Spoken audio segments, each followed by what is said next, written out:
why do Nairobians feel as though you're not dealing with corruption as governor? Yeah. Thank you. I think corruption is a national issue. And we'll be cheating ourselves to say that it doesn't exist. It exists, is what we do about it, and we have tackled it at 3 levels. One is that we've taken action on every person who's been imagined, suspected, or caught in corruption. And so far, we've fired more than 300 people, and some are in court. The second thing is use of technology. That's the reason why we introduced GGPay, so that we limit the contact between payment and people. That's the reason why we introduced the e-construction system in development, where everything is done within the system. Last but not least, we're in the process of currently establishing and implementing an ERP, Enterprise Resource Planning System, which manages the process from the beginning of procurement to the term of payment. Because what really enhances or allows corruption to thrive is when there is contact, when there is manual contact. Last but not least, it's easier to point fingers at the governor because I'm doing the job. Then they're looking for jobs. So they can say what they can. And also, it's easier to point a finger like my friend, Mr. Miguna here. Having never done any managerial job, it's very easy to be theoretical. So I think I will have a right of reply. I must exercise my right of reply. Just a moment. Thank you for staying within time. Yes. I will only give you 30 seconds to reply to that because we need to... Well, first of all, I'm a lawyer. I've practiced law for 23 years, and there is nothing more managerial than practicing law. You keep timelines, you satisfy your clients, and you adhere to rules of practice. And I practice here in Kenya and in Canada. But I think it is important because I think the organizers are pussyfooting around the corruption issue. You should be able, because he is the sitting governor and he's the outgoing one, and we must be able to put questions to him directly. I will give each, thank you, I will give each candidate to give a direct question to a fellow candidate at the very tail end. But right now we really need to shift focus to the question of infrastructure. And this session, the first set of questions will start with Mr. Mutinda. So of course, Nairobi is the green city in the sun. And of course, in a couple of years back, we've managed to host some of the notable global events happening here. We've hosted global leaders. But if you are to maneuver around the city center, the traffic jam is absolutely appalling. Mr. Mutinda, what is your solution to that? Thank you for that question, Mr. Mwakazi. It saddens me that we used to be a green city. We used to move freely and easily. Right now, it's stressful getting inside the city. It's stressful getting outside the city. There's some streets in Nairobi that are impassable. For example, Moi Avenue at 5 o'clock, you don't want to be found there. Tomboya, you don't want to be found there. Not just for the motorists, but also for the pedestrians. I mean, there's a case sometimes last year, a girl was squeezed between 2 matatus, which were, packed side by side. Why should that happen? This is a thing, this is a solution I have. One of the solutions is that to do away with roundabouts along Waiyaki Way. And I'm thinking of a multi-story kind of lane interchanges so that you don't have roundabouts. And I'm in consultation with an engineer, and that's the kind of thing I want to propose, that instead of just blocking the roundabouts, let's do them away and let's have interchanges whereby there's no going around, but each person goes where they want to go. Secondly, we must decongest the city. Matatu stages in town is not working. Let us be honest. They have caused more problems than solution. So we must find a way whereby we can have the Matatu stages outside the city, We must have a light rail system, which is one of my ideas and proposals I'm bringing on board. A mass transportation system, we must bring it in, so that at the end of the day, we have fewer vehicles coming in and fewer vehicles, packed within the CBD. So there's movement of people. My desire is to see a CBD that facilitates business, people, and ideas. If the CBD is not helping us, then who is it helping? We must have a CBD that serves the people of Nairobi, not the people of Nairobi serving the CBD. Thank you. Bwana Godfrey. Thank you. Yeah, our county government will have plans to drastically reduce the traffic jam in the city. We intend to explore and have additional exit road from the city. We also intend to build additional lane, especially on junctions, so that vehicle flow is free.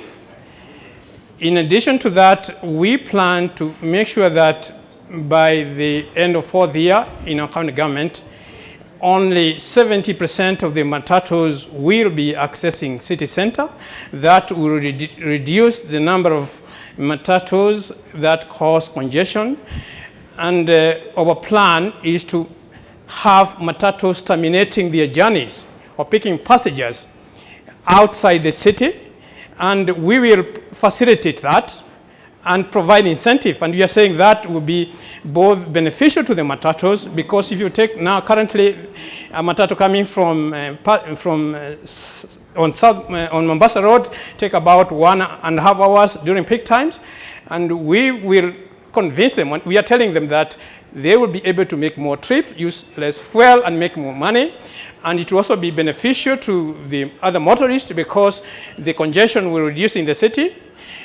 And we will provide transport to the people exiting the city through buses and light rails, as well as additional exit road from the city, to make sure that the people need to be where the matatu terminals are. Okay. Right, thank you so much. Perhaps for you, when I come out, make it practical and give us a picture of the facts and figures, the money, in 2 minutes, how this is going to really work. Let's face it. Talk of infrastructure, but let's start with the traffic issue. The traffic issue didn't happen overnight. Over the last 4 years, almost 800,000 cars have joined Nairobi roads at an average of 200,000 per year. So it means in the next 5 years, around 1 more million cars will have come Nairobi roads. If today you are wasting 3 hours in the morning on jam, 3 hours on jam in the evening, how will it be in 2022? That's why we are saying Kidero has to go home. In the sense, he's either been sleeping or he's been honeymoon.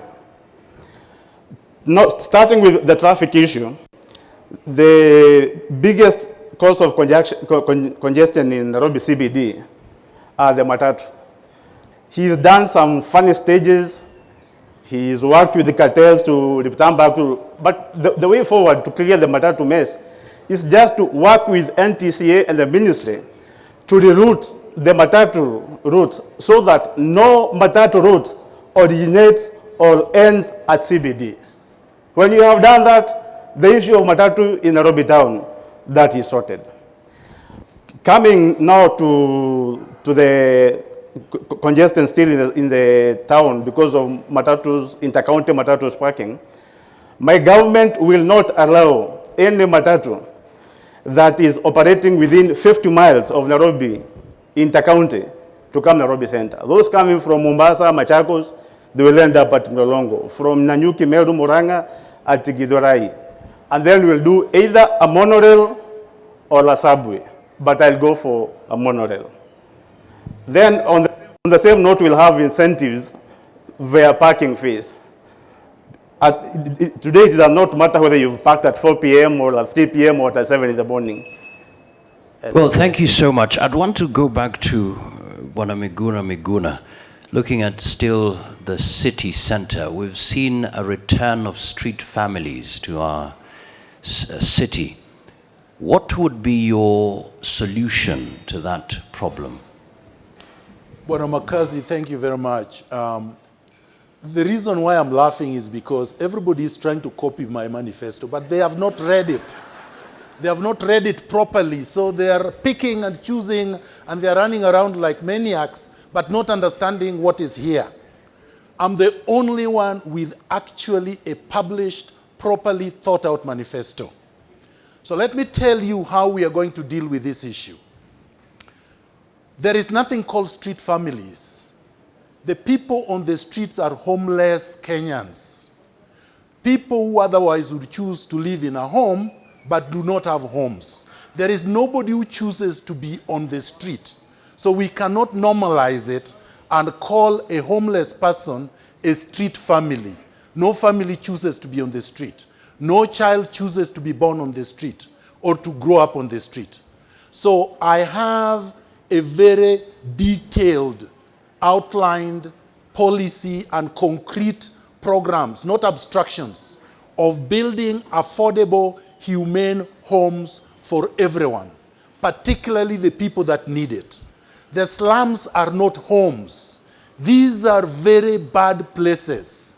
They are unhygienic, they are very insecure, and they expose citizens to conditions of wild animals. I would like to restructure and transform that.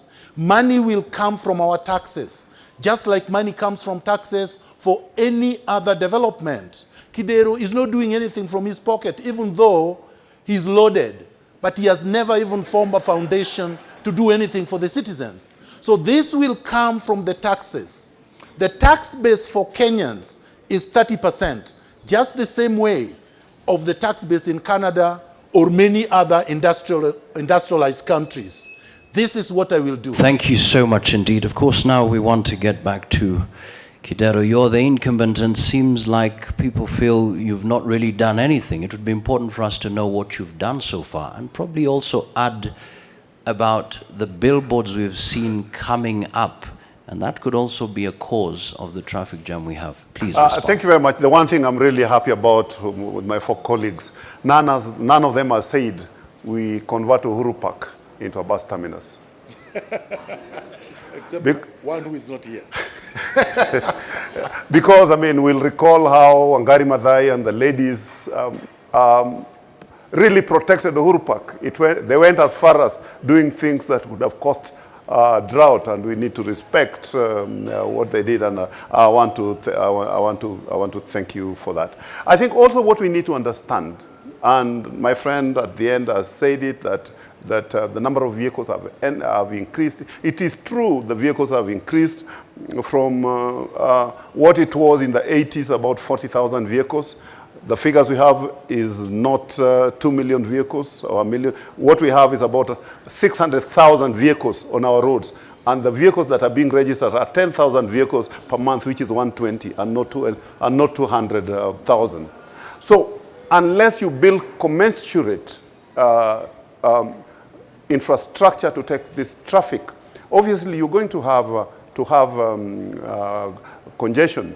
In the last 50 years, we've only increased 800 kilometers of roads in Nairobi, and vehicles have increased from 4,000 50 years ago to currently about 700,000. But also, let's understand, not all roads are county vehicles. Uhuru Highway is a national government road which is managed by Kenya.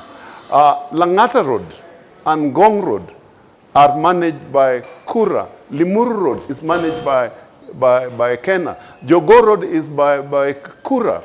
And the county government works in consultation as specified in the Constitution on how to manage this. That's why we met and formed Nairobi Metropolitan Transport Authority. Well, thank you, sir. This is important because people understand. Probably will come back towards the tail end of this session. Unless people understand. Your time is up.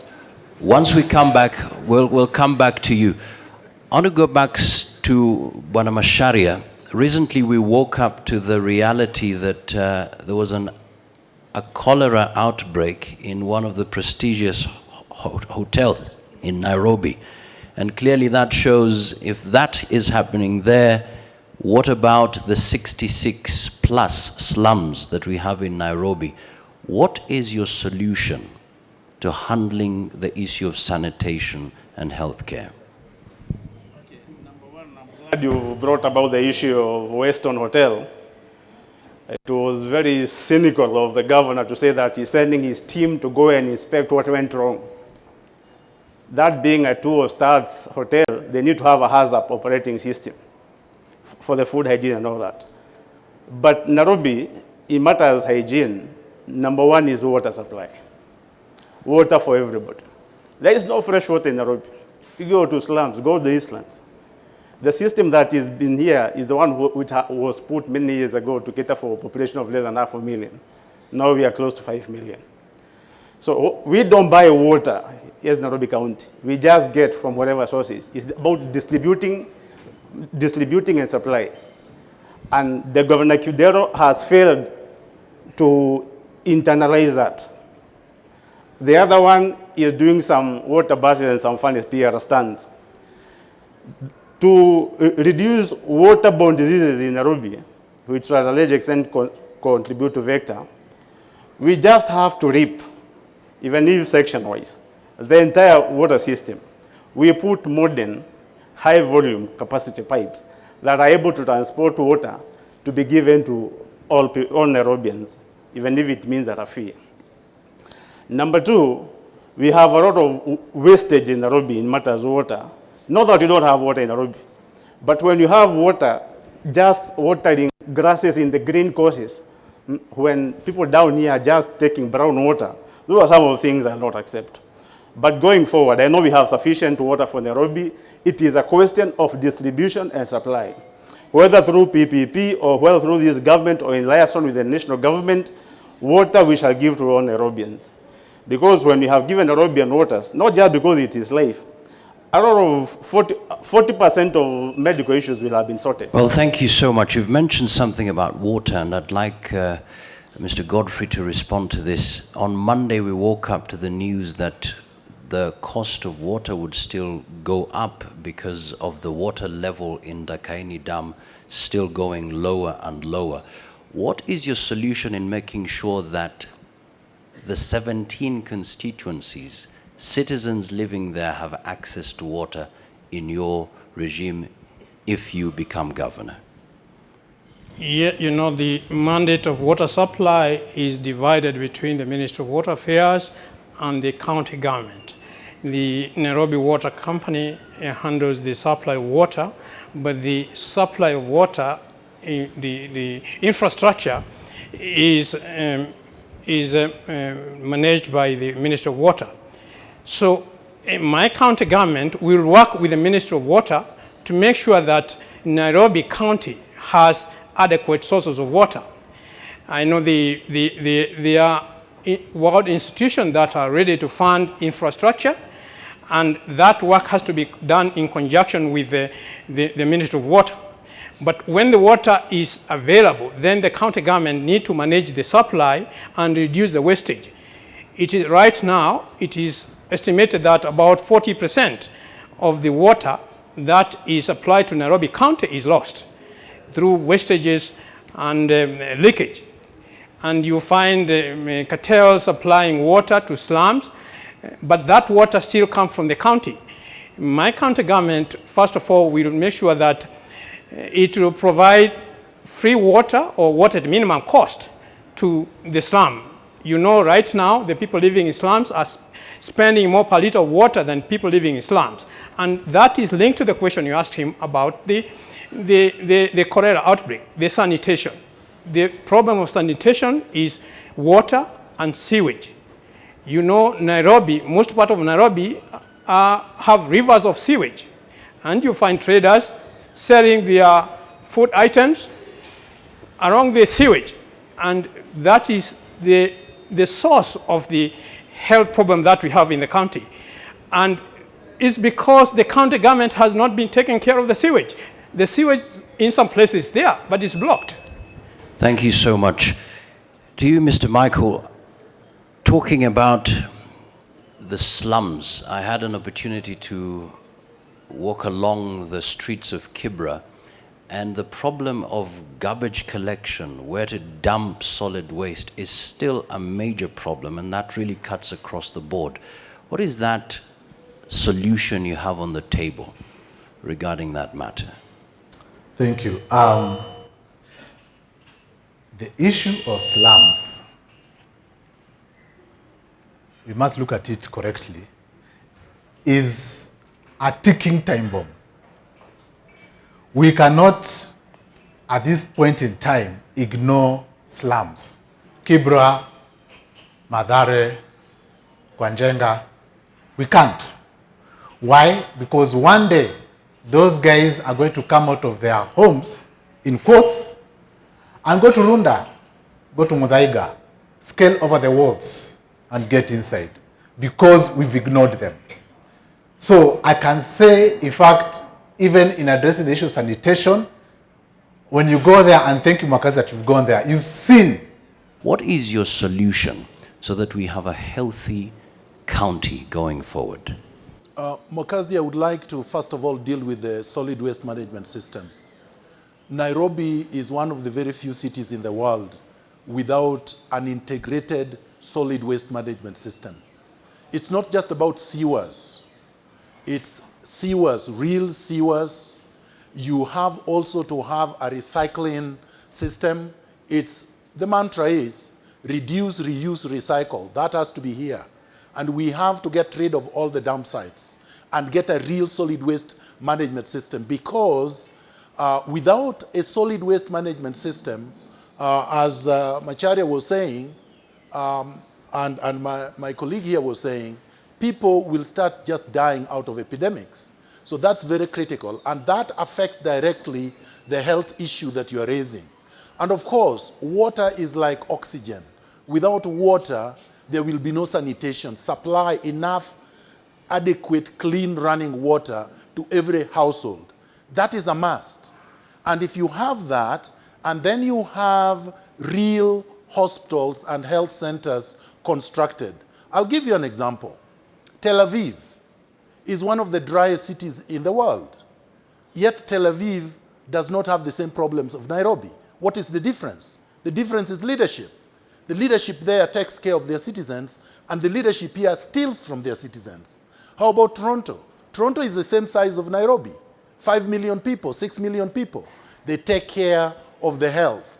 They have 58 referral teaching level hospitals in Toronto. And here we have one. Those are the problems. If we utilize the taxpayers' shillings well and provide for the citizens in terms of infrastructure and services, these problems will not be there. So these are the concrete solutions that I have in my manifesto. Right, thank you so much.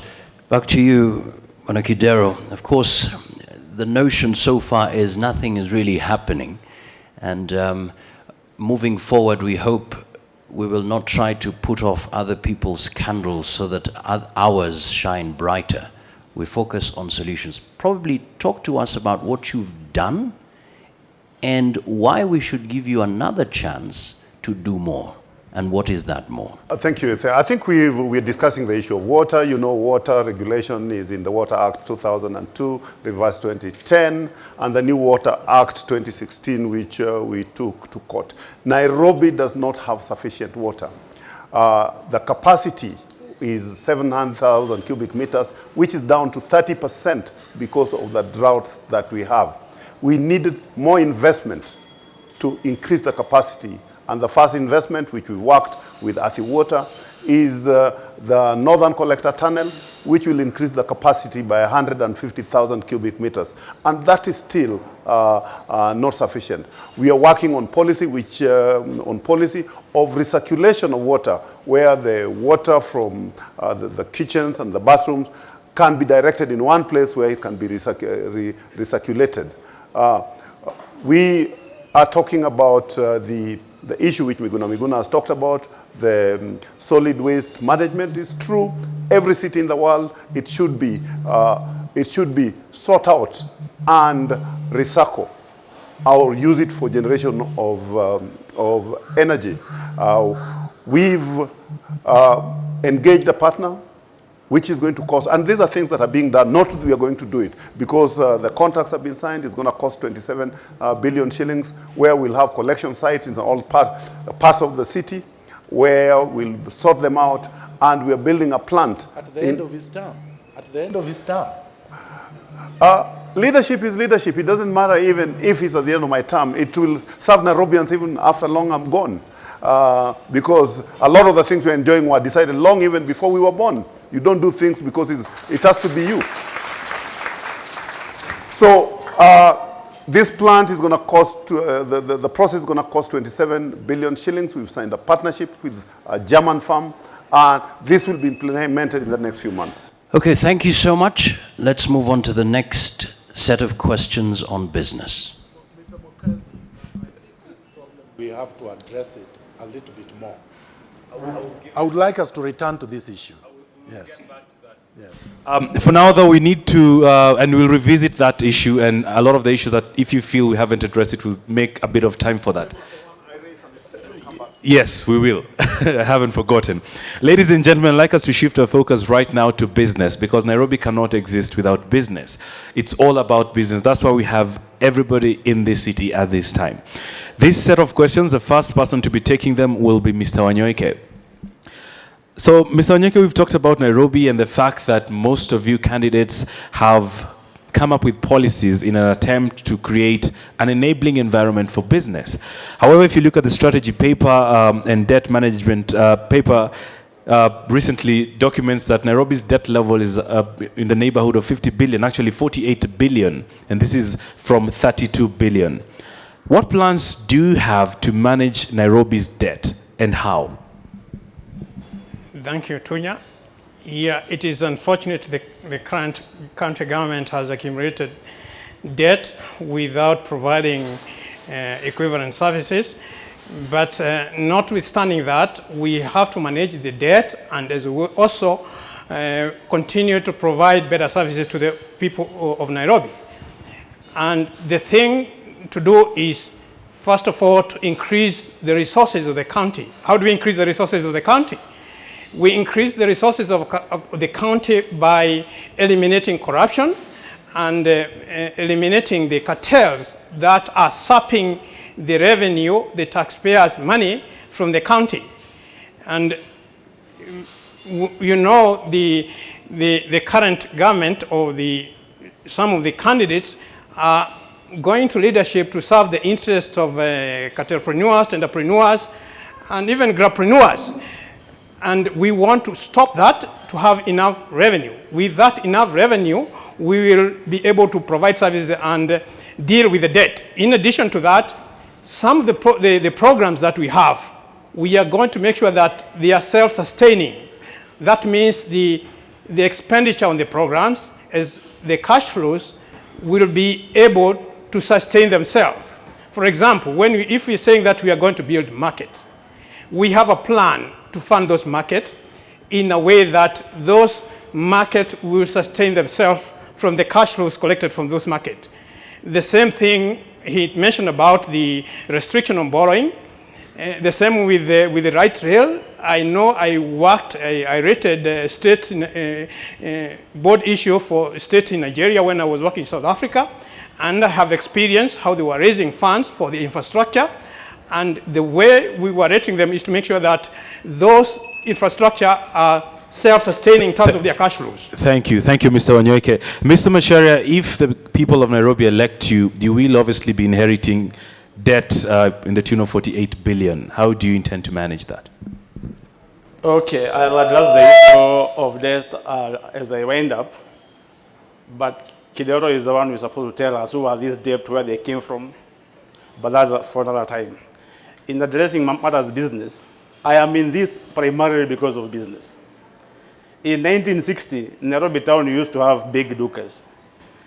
Come 1980s, 90s, there were sublettings. Today they are stalls, and not numerous hawkers. And his people were killing hawkers. So going forward, I must create space for the hawkers and every other Nairobi that want to do in the business and give them money.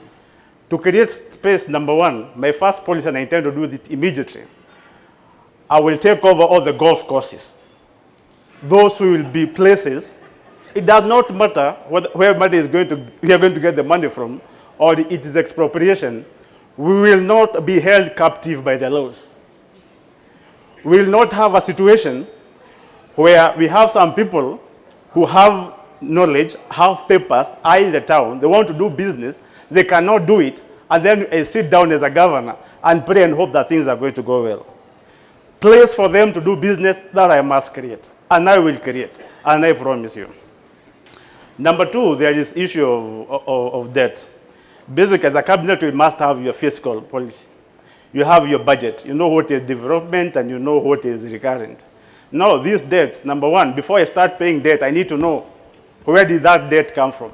If, for example, Kidero took 30 billion from Nairobi County and nothing to show for it, I have to use legal action so that he and his system pays that debt. I cannot commit the revenue from Nairobi people to pay the debt which did not benefit the Nairobi County government. And even in matter of debt, I'm very bitter in person because there's nothing to show for the debts accrued by the county government. Thank you very much, Mr. Macharia. Mr. Kidero, under your watch, our debt levels rose from 32 billion to 48 billion. How exactly did we get here, and what is your plan on managing this?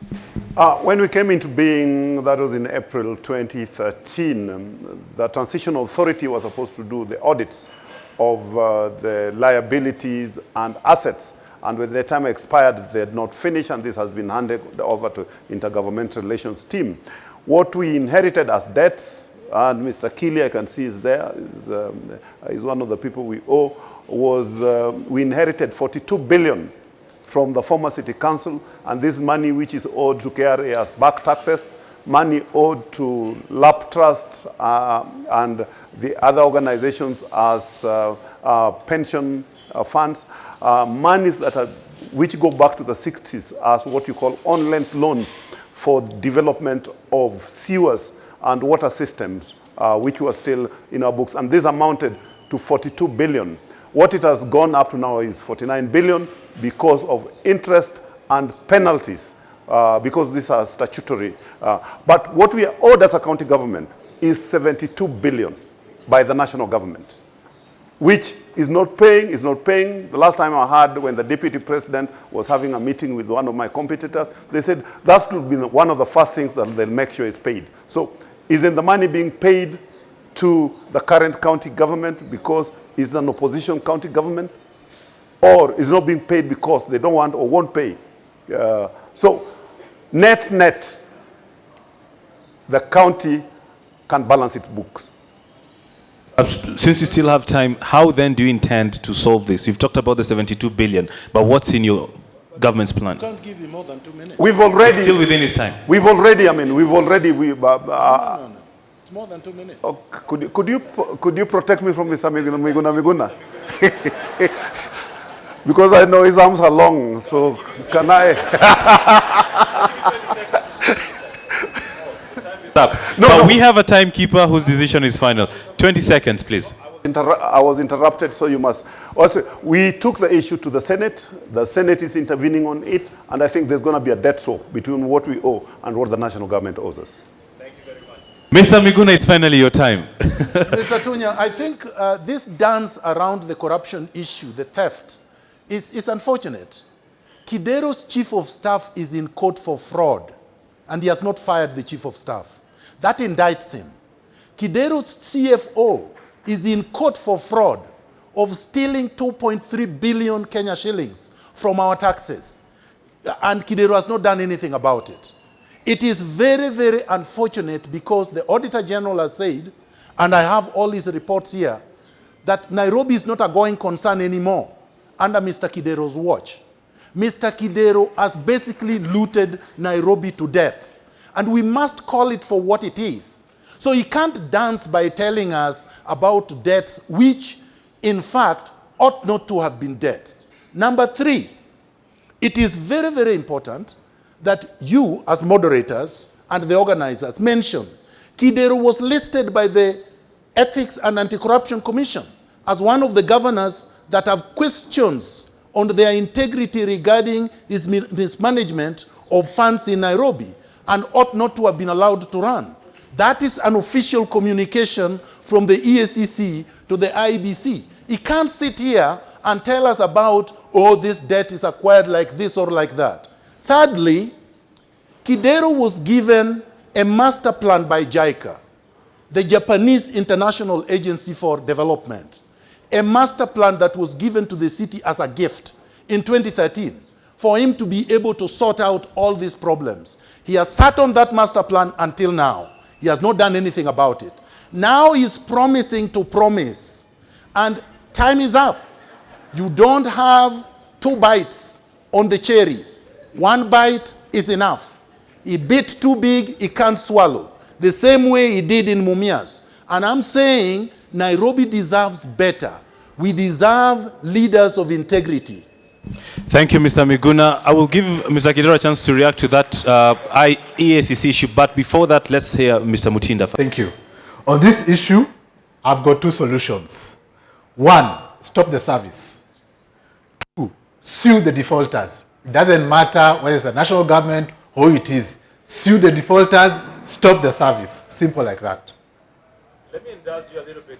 So give us the specifics of how then do we move on, hypothetically, if we stop the service. You see, what Honorable Kidero has said is that the national government owes the county government 72 billion Kenya shillings. That's not shillings. That's not a small amount of money. That's money that can do wonders to this county. We just talked about slums. We just talked about the infrastructure. We're talking about enabling the business community.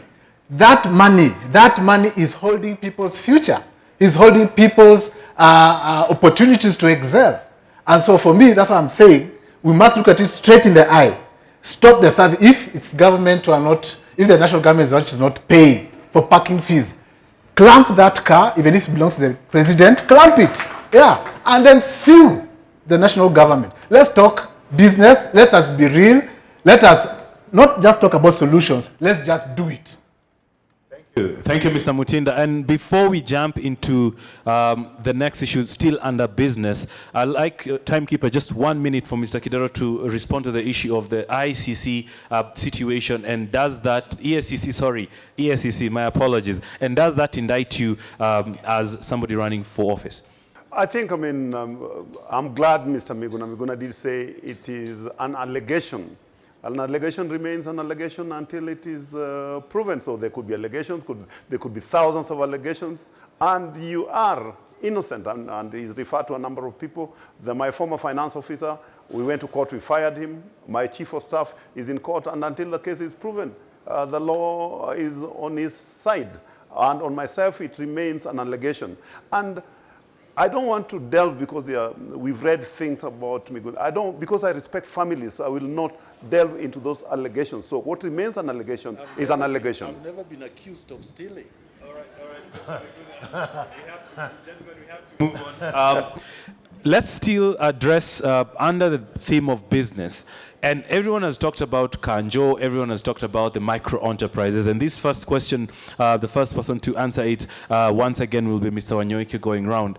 Mr. Wanyoike, what is your plan to ensure that the Kanjo, the people that running micro enterprises actually have a space? Because it's very easy to say we'll do this and that, and then the next day we'll have hawkers running battles between hawkers and the city council. But what is your plan to ensure that there's a bit of space for micro enterprises, or the Juakali as we call it?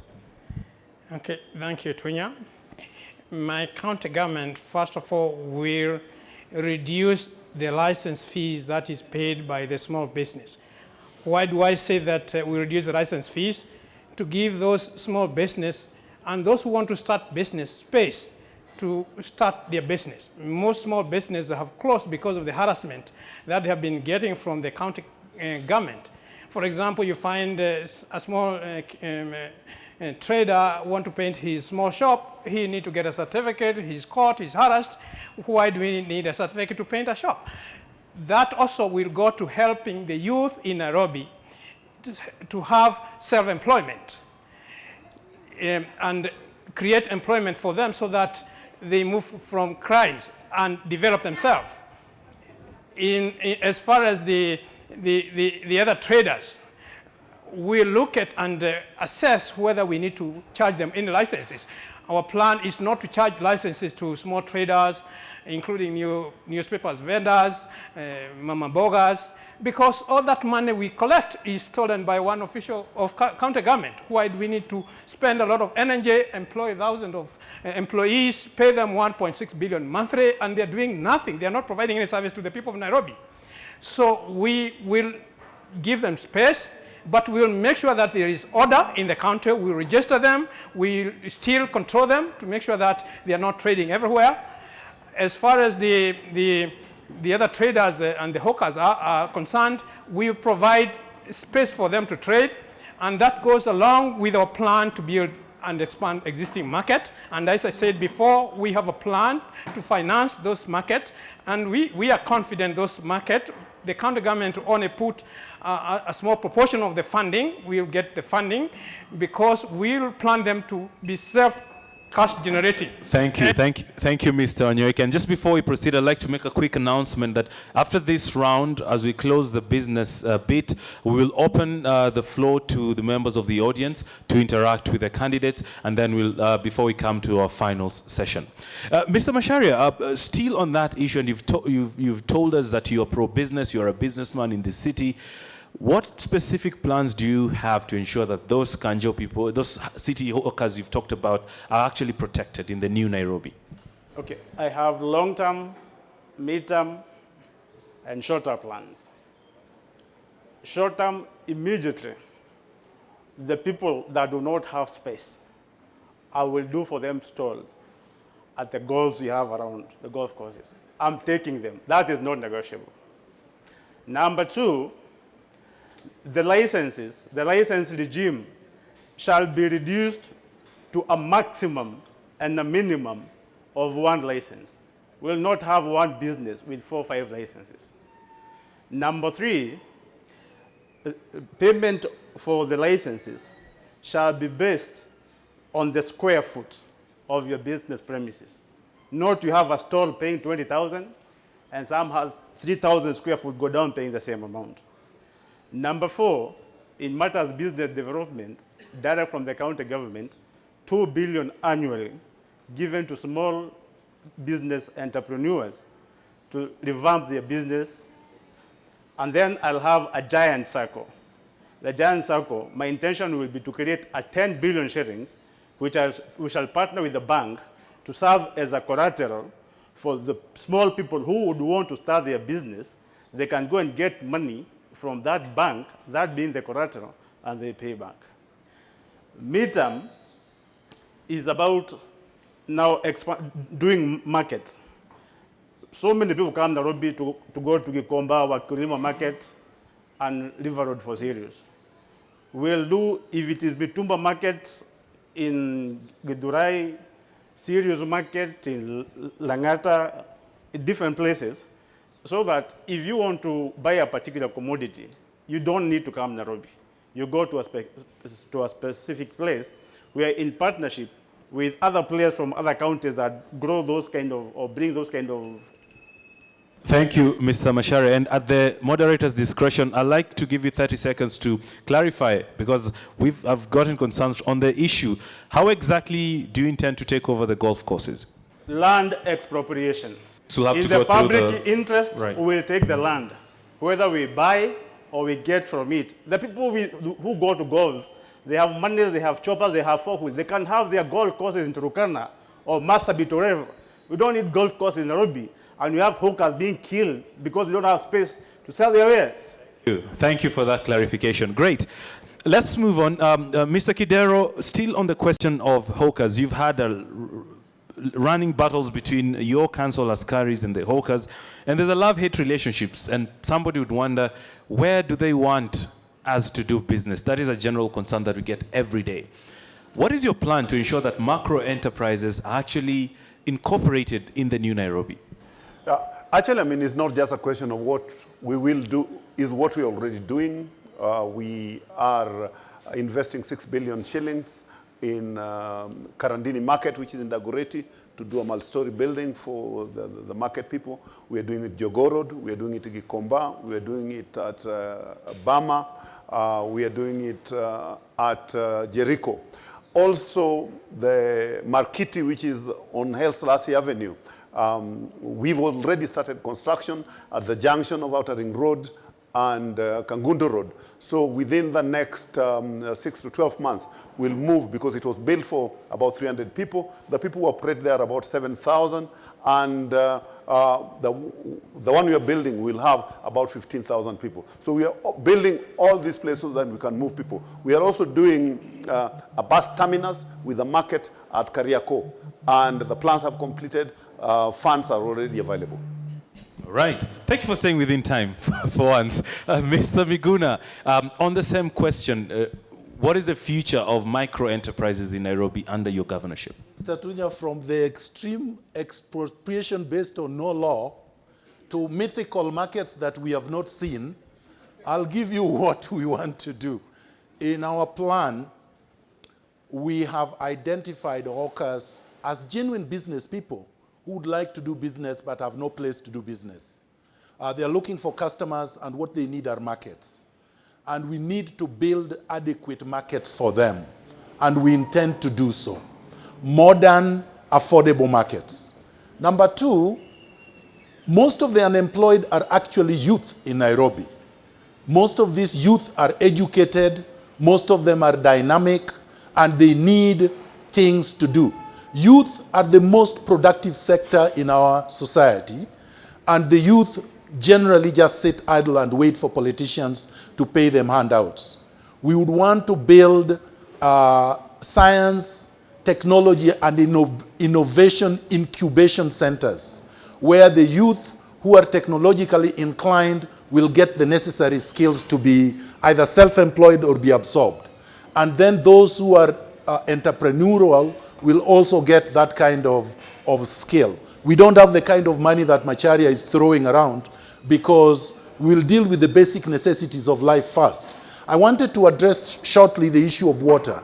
UNESCO's latest study 2 months ago said Kenya, including Nairobi, produces enough rainfall to supply 233 million people. So Mr. Kideru was saying we don't have enough rainfall. That's a lie. We just need to catch them, clean it up, store it, and supply it to the people. So we have, with the infrastructural development that I've already outlined in the manifesto, together with the markets, with the solid waste management, we have enough infrastructure to employ people. Thank you. I've seen right of reply from Mr. Kido. I'll give you a chance, but first let's hear Mr. Mutinda. After going around Nairobi County, because I've been traveling and meeting the people, hearing their needs, one thing that is very clear is that as a people, as Nairobians, we are very entrepreneurial. This is a gift that we have. Unfortunately, we have not valued it to this extent. And so to address the issue of hawkers, I agree with my worthy opponents, compatriots, that there is need to build markets. And I'm thinking of multi-storied markets in specific areas to address the issue of hawkers, so that you don't have hawkers selling in the CBD. It's very sad to see mothers, and some of them with very small children, sitting on the pavement selling lemons, tomatoes. That is not acceptable. I mean, that's the lowering of our own parents, our own people's dignity in doing business. So we must take care of this, we must harness this potential. And on water, I just want to address this on water. Today morning, I didn't have water in my home. I had to fetch from, I have a container. Why is this happening right now, 54 years down the line? Why can't we supply water? What have the people been doing all those years? The issue is this: we have been growing as a population in Nairobi. How come this resource has not been harnessed? One thing I promised is to harness this rainwater we are talking about, to ensure that at least there's an extra source of water, so that the issue of this, there's not enough water for the CBD or for the Nairobi County is a history in the past. We cannot be a capital city without water. Water is life. This is a must and a right for every Nairobian. So for me, a promise is to have another water catchment system apart from what we have right now. Thank you. I saw Mr. Kidero's hand up for a right of reply. I'll give you exactly 1 minute. Go. I think you need to indulge us, because for this discussion to be productive, all the gubernatorial candidates must be asked specifically, how are they going to get money? Because the amount of money we get from national government is fixed, and is fixed in law. So people making a lot of claims without really substantiating how they'll make money. When I talked about what I said about 8 billion, 145,000 cubic meters. So people need to tell us, where are they going to get this money? Otherwise, it just remains. A theory. I mean, my friend Miguna here has got lofty ideas. He hasn't told us even one way out of which he'll generate revenue. I know he's not a member of NASA. Give you. Let me just finish. I know he's not a member of NASA, and in NASA we are saying we are going to raise the allocations to the counties to 45%. Thank you. He's not a genuine member of NASA, first of all. What? This man is Jubilee. He can't even claim to be NASA. But let me tell you this. Tax, the basis of all finance is tax. That is the basis of all finance. And all you need to do is prudent fiscal responsibility in managing the tax resources. And the money is there. We have more money than Namibia, for example. We have more money than Thailand, for example, in terms of how our economy moves. But they have done more with their little than we have done with our billions. It's because of leaders like Mr. Kidero, who went there to line their pockets.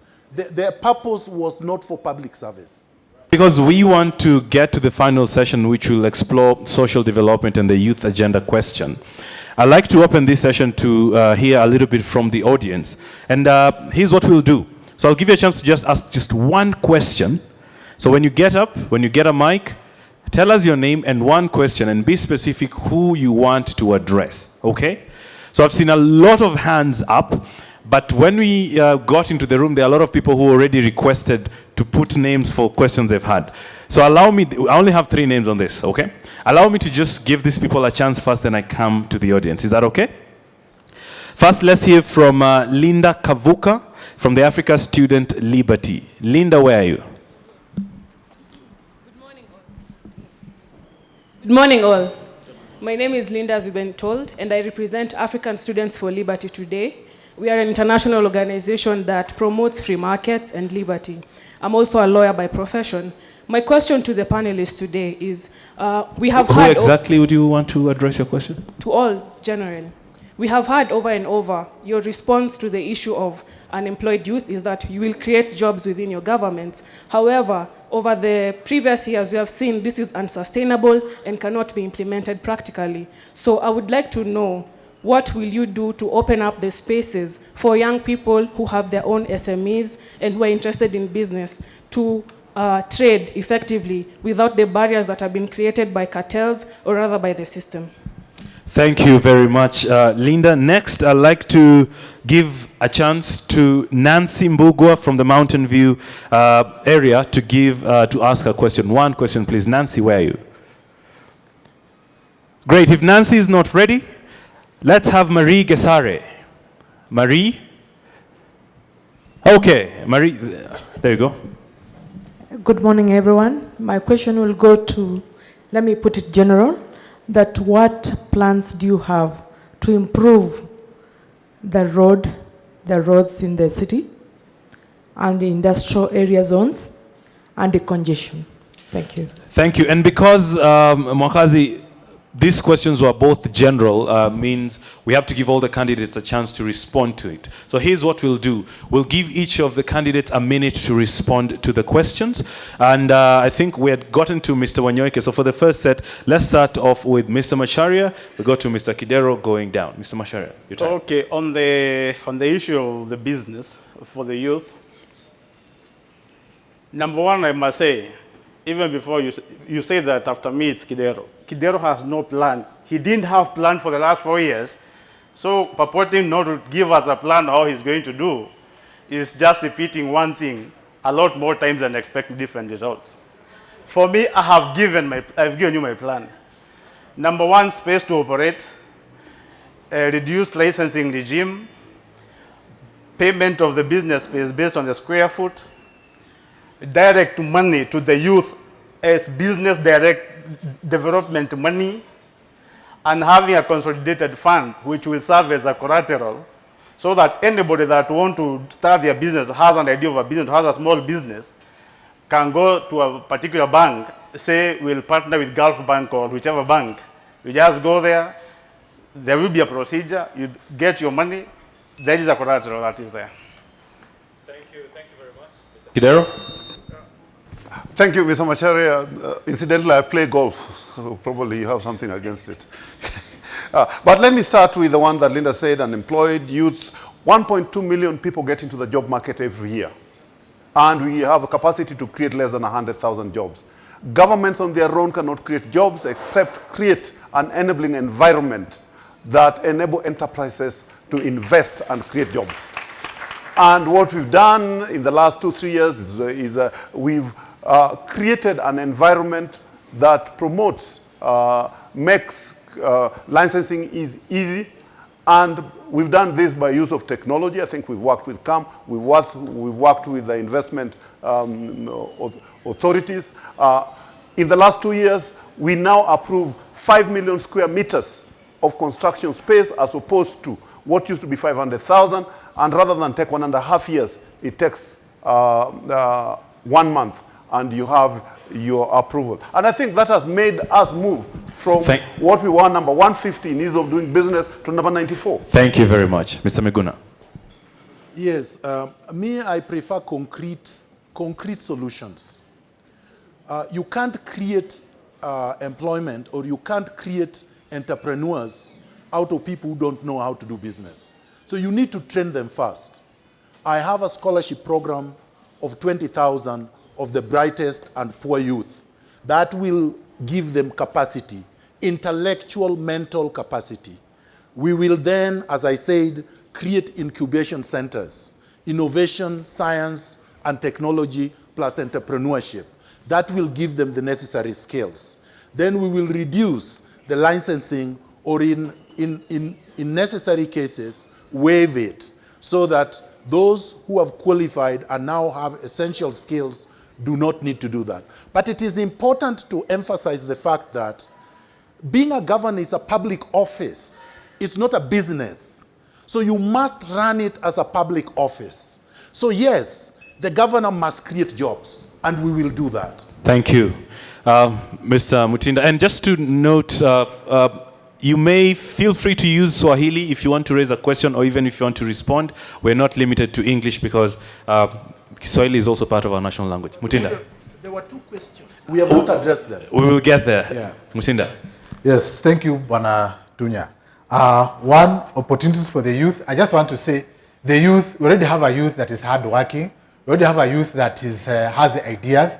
So for me, what I'll do as a leader of the county government is that, first and foremost, to facilitate them, those already doing business. As we are talking about multi-storied markets, so that they can do their business. And 2, to create a fund together with the business community and universities to fund the ideas, the innovations, so that new ideas can find the capital to fund them. When it comes to roads, is to improve the ones that we have and build new ones, especially those ones which are interconnecting. For example, the Southern Bypass is very beautiful, but when you go inside Utawala, you'll be shocked. There's no road.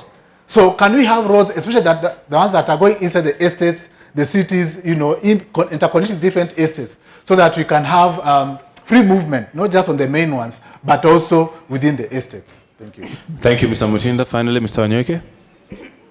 Yeah, thank you. We will approach the issue of youth unemployment in 3 ways: by facilitating private business to create employment, by helping the youth to self-employ themselves, and also training the youth, to empowering them to have training to be entrepreneurs.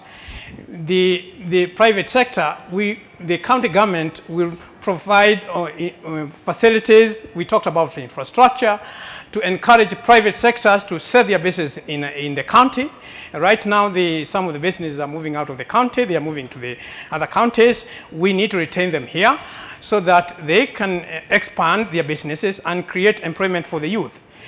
On the self-employment, I said before that we are going to reduce the licenses that is required for those youth that want to start business, and also those who are closing business, because some of them are getting unemployed because their business are closing. Thank you, Mr. Onyeke. And as Mr. Miguna rightly pointed out, there were indeed two questions.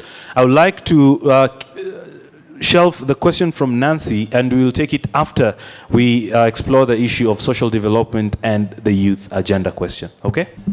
So thank you so much. We want to move on to the second last bit of our interaction today, and we'll be focusing on social development. Devolution has played a huge role in making sure that the rural to urban migration rate goes a bit lower. But of course, it has not ultimately done away with it. We still have young people preferring to come to the urban center. What is your solution to making sure that we sustainably handle our resources in Nairobi? Bwana Mutinda. The youth topic or subject is something that is very close to me, because not only have I been a youth leader, I'm currently a youth worker, serving with young people within the church and also outside the church. I mentioned I'm also a member of the Jesus family, which is a movement of young people. Now, the youth represent our resource for the future. And if we don't harness them, if we don't appreciate this resource, then we are going down the drain. You'll agree with me, currently, we have a youth that does not appreciate value, especially value for work, majority of them, because they lack role models in this. Last year, the Ghana University did a survey and said, across the young people, and most of the young people responded by saying, they don't care how they make money as long as they make it, almost 50%. Now, this is worrying. What I look at doing, together with my team and given this opportunity, is to inculcate the value of work, is to inculcate the value of appreciating the giftings and resources and talents within our young people. And to say, look, you can be a success, not only within Nairobi, but also where you are at. Whatever you need, we can facilitate for you, and work closely with the church, work closely with CBOs that are youthful, work closely with even parents, work closely with the media. How can we have programs that uplift the values of our young people? Because if you don't harness this resource, then you're going down the drain. We have a youth that plays hard, but doesn't work so much. We must change that, so that we have a youth that works a lot and enjoys to play in the correct manner. Many thanks. Just on the same note, Bwana Miguna, a report by the Partnership for Economic Policy revealed that most young people would rather take credit and invest in betting and gambling rather than invest in businesses, work. What would be your solution in encouraging a work ethic among the young people? I agree with Mr. Mutinda that the culture is worrying and that we have to encourage the culture of hard work. But I would go further. We have to encourage the culture of education. That is why it is unfortunate that some funny characters are also running for this office, whose entire life represents the opposite of work and education. They engage in other activities that are misleading the youth, particularly in Nairobi, to believe that even drug dealing is good because you make money. This is a no-no. But in terms of rural-urban migration, by law and constitutionally, there is nothing you can do about it. You can't stop a Kenyan from leaving their rural place to come and live in Nairobi or to work in Nairobi. That would not be legal. So I cannot do anything to stop them. What I will do is what the Chinese do. Population is good because that is a factor of production. I will turn their migration into a motor for growth and development by making sure that I unveil the infrastructural developments that they will come into, and they will help me grow the city. So I will not look at migration as a bad thing. I will look at migration as a very positive thing, and it will help spur the growth in Nairobi. That's what I will do. But Macharia, we have a new face of crime involving young women and really young people across the board, and this is a concern, and that really goes back to looking at youth unemployment. What would be your sustainable solution going forward? You see, going forward, Nairobi is a microcosm of Kenya. People have been coming to Nairobi for opportunities from time immemorial. That must remain so. When you talk of the opportunities, why people were coming to Nairobi or why people still continue to come in Nairobi, you must identify clearly what it is. People graduate, come to Nairobi from all corners of country in hope that they are going to get good jobs. Coming here, there is no jobs, no accommodation, no food. People end up turning from good people to criminals in hope of earning something for living. I will not focus so much on the people that will come to Nairobi. Whatever time they will want to come, that's their business. But for the time that are in Nairobi, we must try to create an environment that they will feel that they're in Nairobi. Today we have some people in Kibera, they came in their 60s. They are tenants. Their grandfather were tenants, their father are tenants, and for them, they don't even have the father doesn't have even a bicycle, and you're telling your kid to go to school so that they can buy a Mercedes-Benz and all that nonsense. So even a kid is smart enough to ask herself, you don't have a bicycle, you're telling me to get a Mercedes-Benz. What is this? So my point is, creating an opportunity for the youth from the county government is a must, and we must do it. We've seen it work in all the counties. I give a clear example of Morangi. I've seen how the milk business is driving young people to owning good things, how people with boda boda are doing things. And also, the space. Nairobi living is very expensive. Space, the houses. There are so many people in Nairobi today that they are not even sure that they will die without a plot. But I give them the Nairobi National Park. Okay. Thank you so much. Thank you so much. But Godfrey, in countries such as Switzerland, when it comes to technical and vocational training and a program such as apprenticeship, such trainings have really helped such countries grow. But in Kenya, a report was published earlier this month that most of the students in colleges and universities are less willing to take up vocational training opportunities. What would you do to make sure that young people become more hands-on rather than just brains-on? Marcus, it is unfortunate that that's the state we find ourselves into as a country, because the system, I know when I was growing up, there were youth polytechnic vocational training, and the youth were going there because they could see that they had a future. Right now, if you look at the biggest employer in the county is the building and the construction industry. And you find all the people, including the youth working in that industry, they are not trained, they are learning on the job. And one of the mandate of the only part of the education mandate that have been left to the devolved government is the vocational training.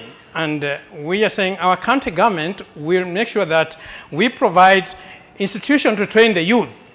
Of course, those who are willing, you have mentioned that not all of them. But of course, if the youth who are unemployed see that if you are trained as an electrician, you are earning better money than somebody with an MBA, I'm sure the youth will take that route. And that's what's happening. I know in South Africa, where I stayed for 10 years, electricians, plumbers were earning more money than people trained in, who have degrees in various disciplines. And once the youth see that electricians, you can start your own business, it is easier for you to be an entrepreneur in that field, and you'll earn more money. I'm sure the youth will see value in getting that training. You can't force them to train, they have to see it themselves, that it is a worthwhile trade of training to take. And that's what our country government will do. Because right now, you see as I said, the part of the biggest employer is in those skills, from plumbing, electrician, all that. Right. Just to wind up this particular session, Wanakidero, Nairobi, the population hitting an all-time of 4 million, 17 constituencies, youth unemployment. What have you done so far in terms of making sure that there are opportunities for the young people? I think 4 million is not the bad news. The bad news is that by 2050, the population of Nairobi will be 14 million. And by the year 2100, it will be 28 million. And whereas I don't agree with my friend Miguna on a lot of issues, but on the issues of youth employment, youth engagement, I do agree with him to a large extent in that youth tend to go for the softer way. They celebrate people probably who haven't worked or done what people should be proud of. And the two issues we have in Nairobi, one is the issue of drugs, which is a major problem, an issue that we cannot close our eyes to. And we know that the hard drugs, cocaine, marijuana, heroin is a common thing and is fairly easy to get you to be involved in. And we find some of the leadership who've been mentioned and in the Hansard in Parliament are the ones who are involved in doing this thing. The second thing, an issue which is going to hit Nairobi, is the issue of criminal gangs. The government did a great job, got rid of it, or seriously minimized it. But we understand there are leaders who are already telling youths that we will give you this bus stop to manage. We'll give you this length of street to manage. So obviously we are going to go back to the days of Mungiki. We know what Gaza is already doing.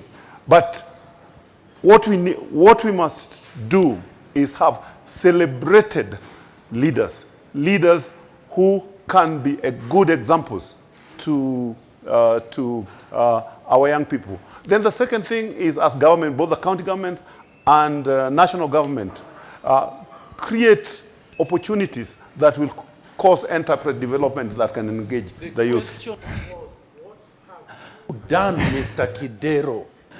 Many thank you for clarifying that.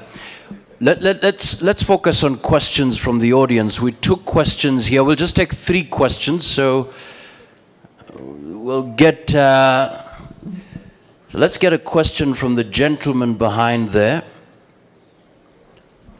There's a gentleman behind. The gentleman, yeah. And let's get to listen to that question first. Thank you very much, Bwana Makasi. My name is Dixon Mbugwa, National Chairman, Matatu Welfare Association.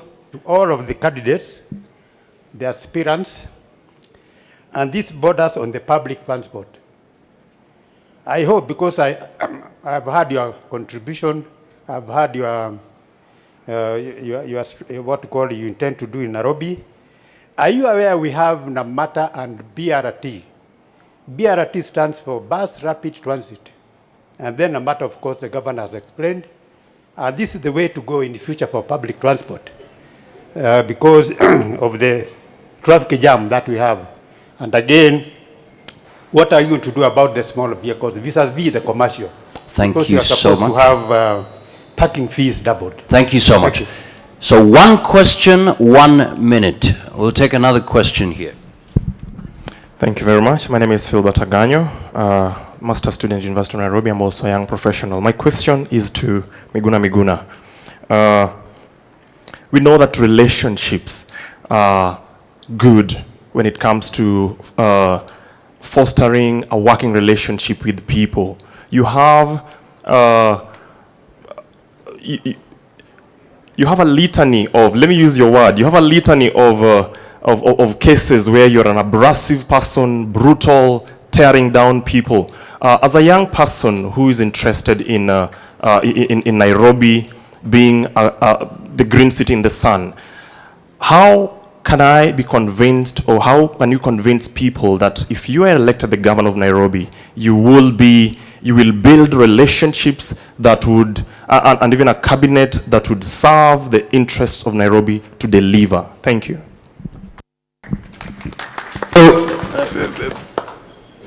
So we have 2 questions. Let's take the third one. Thank you very much. My name is Sheila Atieno Van de Graaf. I represent a national youth organization called Youth and Success Association, and I appreciate Kidero's government. We've worked closely with the young people, especially we have over 10,000 young people in our organization. I'd love to ask all the candidates, women and youth, especially the governors who are vying, none of you have a women running mate or something. What plans do you have in including youth and women in your leadership structure? That is 1. And 2, I've heard you people, the candidates talking about the offices. Sorry, just 1 question. Sorry. Just 1 question. Thank you very much. My name is Marianne Waraithi. I'm with the Garden Estate Ridgeways Association. We are part of the Kenya Alliance of Association members. CARA is a body. My question is, I'm rather disappointed as a member of the association. This is a neighborhood organization that takes issue with the problems neighborhoods are having. We've had many sessions with the governor, thank you very much, but we needed to get down to the nitty-gritties. What are the neighborhood associations facing? Water, environment, transport, all these things that we don't have in our neighborhood. But now we've had nothing that really gives us details of why, how much, when. We've just had I don't know whether other people feel the same. You've just given us a broad display of issues, but not concrete. That's why we're here, concrete things. Transport is heavy because we do not have a reliable, actually we don't have a mass transport system or a BRT, bus rapid transit system.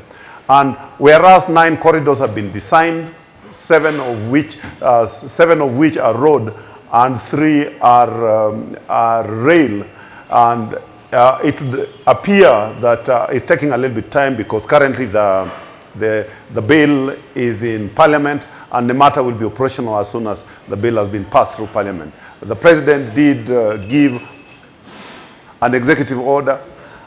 Shall I continue? Time is against you, Bonakidero. Miguna, please. Yes. It ends up not being answered because of time. Then really we'll have wasted everybody's time. I'll first of all answer the question that was directed at me specifically. It's a very easy question. Number 1, I don't work with thieves. I don't work with anybody who is corrupt. And if I have to bring them down, I will. And I happily do so. So if anybody has an issue with that, deal with your ethics. Number 2, I deal very well with people who are ethical, who are efficient, and who are disciplined within the law. And there was no problem until I wrote my book that most people have not read, but they have issues with. I've asked them the question, which chapter, which line? They can't answer because they don't know. Now, with respect, so I've answered you. I have no issue with anything except the corrupt. So now number 2, regarding the authorities, we are running as governors for Nairobi. We are not running as governors of Machakos or Kiambu or any other place. And my manifesto is based on what I will do as governor for Nairobi. Not for Kiambu, not for Murang'a, not for Machakos. Thank you. Mr. Mutinda. Mr. Mbugua, I want to assure you concerning congestion and jam in our CBD, This is a discussion and conversation I want to have with your association and with all the stakeholders so that to ensure the CBD serves all of us, because matatu owners and matatus, these are businesses run by human beings. So my desire is to uplift and ensure that everybody feels well served. Of course, there are a number of private vehicles in the town. We need to increase the parking fees. So that's a good suggestion. On Sheila, women and youth in leadership, my running mate is a woman, Anne Wamoyo Kimunyu. So please have a woman, a lady, as a running mate. And in my leadership, I have young people, like I said, and I work closely with the Jesus Family, which is a youth movement, Evangelical Youth Alliance, which is a youth movement, and the EAK, Evangelical Alliance of Kenya. I'm a young person, so I work with youth. I'm youth friendly. On the residents, I'm very passionate about public participation. I'm here because of public participation, so I'm here to work with you. Thank you. Thank you, Mr. Mutinda. Mr. Onyeke? Yeah, thank you. On the issue of public transport, as I said before, the plan would be to have the mass bus transport, have light railway, and ensure that matatus terminate their trips outside the city center. From experience in Johannesburg, South Africa, rapid bus transport system might not work very well in Nairobi because of the congestion, but it will help. But the preferable will be alternative is the light railway transport system. On the issue of the women and youth, I would say that my running mate is youth, and he is looking at the issues of the youth as well as I'm looking at them. And our county government will be very inclusive. It will include women executives. And in addition to the youth, we are saying that we are going to have a youth fund where we'll set a fund to help youth with talent. Thank you, Mr. Onyeke. Finally, Mr. Macharia. Nairobi CBD, we must decongest. There are no two ways. We have the plan, we have the system, we are going to implement, but we rely on you on the details so that there is participation from your side.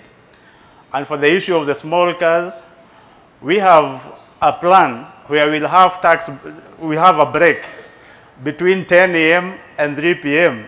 If you park in the CBD between 10 a.m. and 3 p.m., you don't pay parking fee. So that the ones that will want to come to Nairobi for a small business and they just come and go. By 3, most of the people have left the town. On the issue of youth and women, I'm sure the lady over there can see I'm not very old.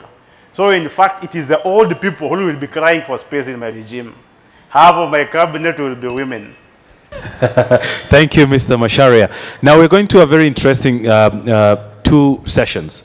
The first one, which we are jumping into now, is we will give each candidate a chance to ask one question to a candidate of their choice. It is okay if you do not have a question. Once that question is asked, we'll give the person asked 2 minutes to respond, after which we'll give you the guidelines for the closing comments. Is that okay? Who wants to go first? Mr. Macharia. My question goes to Governor Kidero. Governor Odhiambo, I know you are not a bad person. I believe you are a good person, but from the work in Nairobi, it just seems you are incapable. You are a PhD holder. What is the problem? That's my question. So the question is, what is the problem? Okay. Same person or different? Okay. You have a question? Let's go down. Mr. Onyeke? Yeah, my question is unfortunately directed to Governor Kidero. And the question is, Governor Kidero, from your management of the county government financials, how much money do you think is looted by cartels through tenderpreneurs, grabpreneurs? And how much services do you think the people of Nairobi have foregone in terms of garbage, road potholes, from that, the looted money, funds? And what is your reaction on the Auditor General's report saying that Nairobi County is not a going concern? Please. Okay. Mr. Mutinda? Honorable Kidero, who allowed matatus to be having stages in the CBD, and why are hawkers selling on pavements? Why are hawkers selling on pavements at night? A conjoined question. Mr. Miguna, one question, please. First of all, my running mate is Karen Wanjiku Wangenye, a woman, and 29, a youth. The question is to Governor Kidero, the outgoing governor. Are you willing and ready to undertake today to do that in writing, together with me, to have all your properties, all your assets, all your accounts, all your investments and transactions forensically audited before the 1st of August this year? Okay. Mr. Kidero, do you have a question before you answer?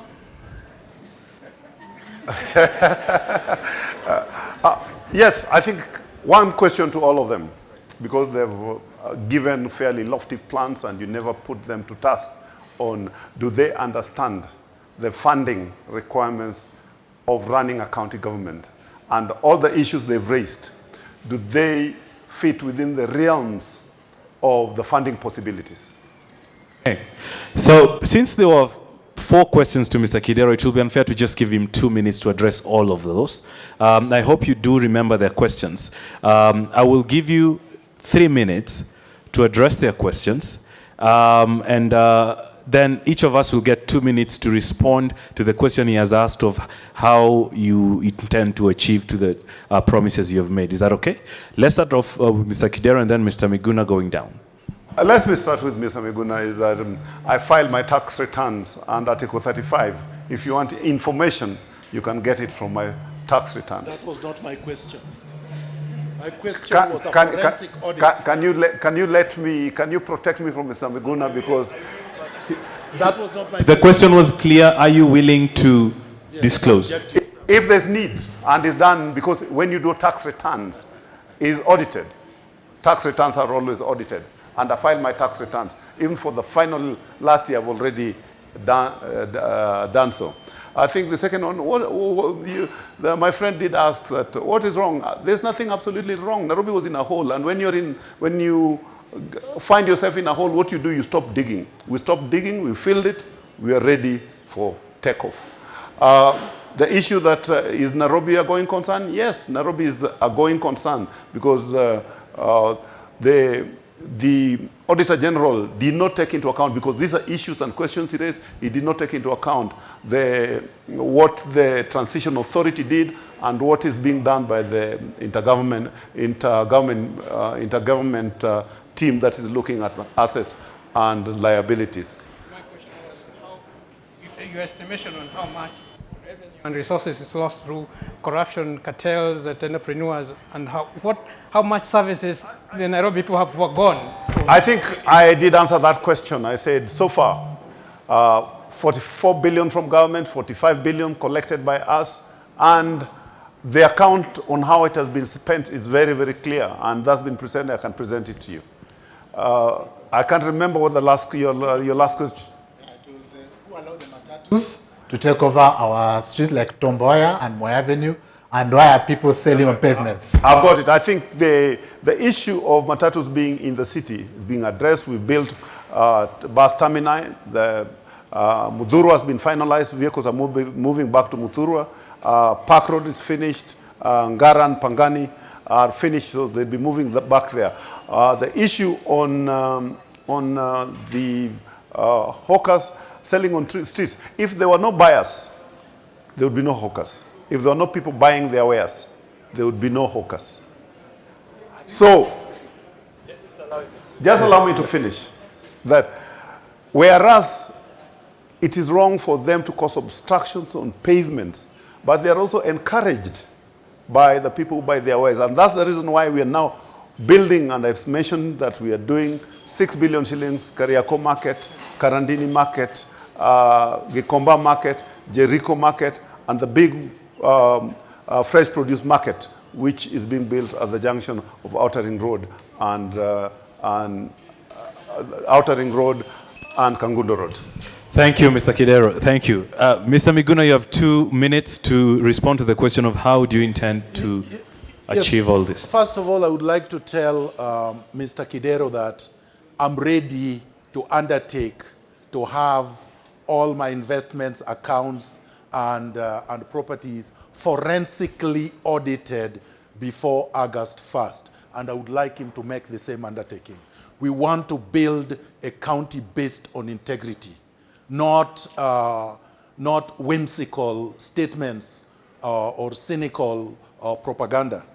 Now, number 2, Mr. Kidero asked me a question whether or not I know the functions of the county government. I helped write this constitution. He does not seem to understand the constitution. Devolution was supposed to devolve power and services. And there are 15 functions in Schedule 4 of the Constitution. And the Constitution states that money follows functions, not the other way around. So every function that is here, agriculture, county health, control of pollution and noise, cultural activities, transportation, animal control, trade development, county planning, pre-primary education, county public works, firefighting, all those are covered and are properly budgeted for. So nobody can come here and expect that because most Kenyans don't read, that is the theory, that is the myth, and therefore may not have read Schedule 4, therefore they don't know where the money is coming from. The money is already there, it is allocated, but Kidero and his cartels are looting it. That is really the problem. And I'm saying, you have looted enough, sir. 5 years is over, move over. Thank you very much, Mr. Miguna, for staying within time. Mr. Mutinda, please, you have 2 minutes. Yes, closing remark of what I wanted to say. He had a question for you. Yes. That is, how do you intend to achieve all the promises you've made here? Thank you. I'll say this. Concerning funding, that was his question. Resources are with the people. Our greatest resource is the people. So serve the people will give you the funds to serve them. Mr. Anyeke. Thank you. I partly agree with the governor. Some of the candidates are giving lofty plans and programs without explaining how they are going to finance those programs. In our case, we are giving promises for programs that we know we can finance. And how are we going to finance this? We are saying that if we were to stop corruption, looting, and by cartels and the county government officials, the fund that the county collect and the funds from the national government will be enough to provide most of the services and the programs that we are giving to the people of Nairobi. In addition to that, we have given programs like building of market. Our plan is that those projects like market or there will be revenue generating project that will be self-funding after the county government providing seed funding to start the project, because we believe those projects will generate enough cash flows to fund the construction as well as the funding provided by investors that might participate in those programs. Thank you. And finally, Mr. Macharia. I got Governor Kidero's question quite well. And I think most of what we have said here is about the basics, what is in the Constitution and their basic human rights. It will be very insulting for me as a governor if I'm seated here asking for your votes and I don't know where to get money to get water, to get money to get garbage off the streets, to get money to get proper adequate housing to people in Kibera. What I can assure you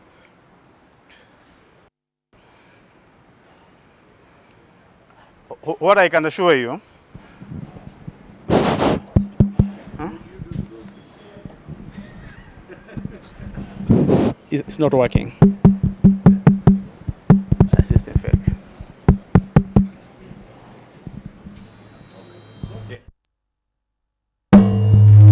Okay. What I can assure you, in capital letters and in broad daylight, is that what we have to do, we must do and we will do. We will not cry because of money. We cannot clear sewage. We cannot clear garbage. We generate money. We are given money from the system.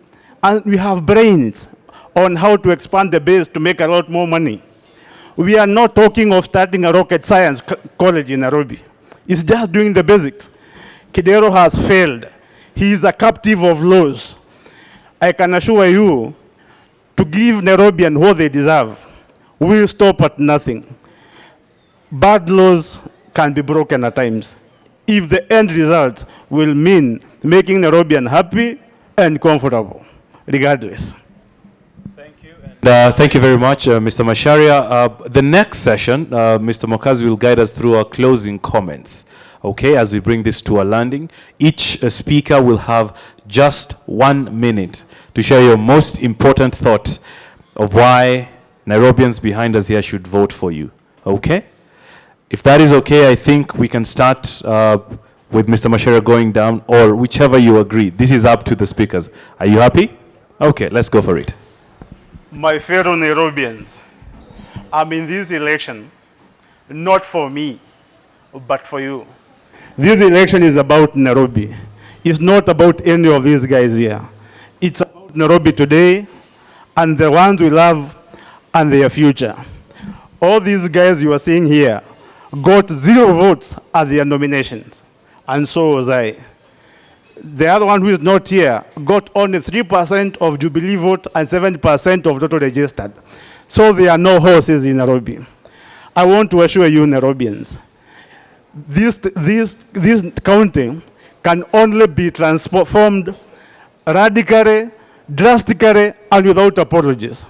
Otherwise, doing cosmetic things that you're going to do a borehole here, that you're going to upgrade this slum, that you're going to do XYZ, is not working. I'm in this because of you. I believe you, I respect you, I trust you, and I hope you feel me too. Thank you. Thank you, Mr. Macharia. Mr. Wanyoke. Okay, thank you. Great people of Nairobi, we are asking you to look and review and assess critically the ideas, policies, and agenda programs of the candidates, and assess them and vote for the candidates with the most credible and best ideas to provide the best services for people of Nairobi. We are also saying that we will ensure that the resources, the money of the county is protected from thieves, cartels, entrepreneurs, and all those other people that are laying their hands into that money. And that money and resources will be used to provide services to the people of Nairobi, including fixed potholes on all the roads under the county mandate, providing health services to everybody, especially... Okay. Sorry, time's on your side. Mr. Mutinda. Thank you. Fellow Nairobians, I have the mind and the heart to serve you. The mess is great. We have to do something. No one man can do this. Let us join hands and let's make Nairobi County a county that serves us and brings glory to God. Choose to be served, not to be used. Chagueni kuhudumiwa, si kutumiwa. I ask humbly for your vote. Thank you. Thank you very much, Mr. Mutinda. Mr. Miguna, please. Yes, thank you very much. Leadership is what this is about. And leadership is not about parties. It's not about fictional constructs. It's not about how much money somebody has looted or has acquired. Leadership is about integrity. Integrity is the software of leadership, without which a leader is just nothing but a wild beast. And what we have seen, what we have experienced in the last 55 years are wild beasts looting our resources. We are not worse than Tel Aviv or London. In London, they built a subway in 1863. Even during the British colonial rule in Kenya, they built the British Railway, the so-called Mombasa-Kisumu Railway, in 1896 to 1901, in 5 years. So therefore, it is wrong for anyone to say it cannot be done. I will do it because I have the intellect, I have the integrity, and I have the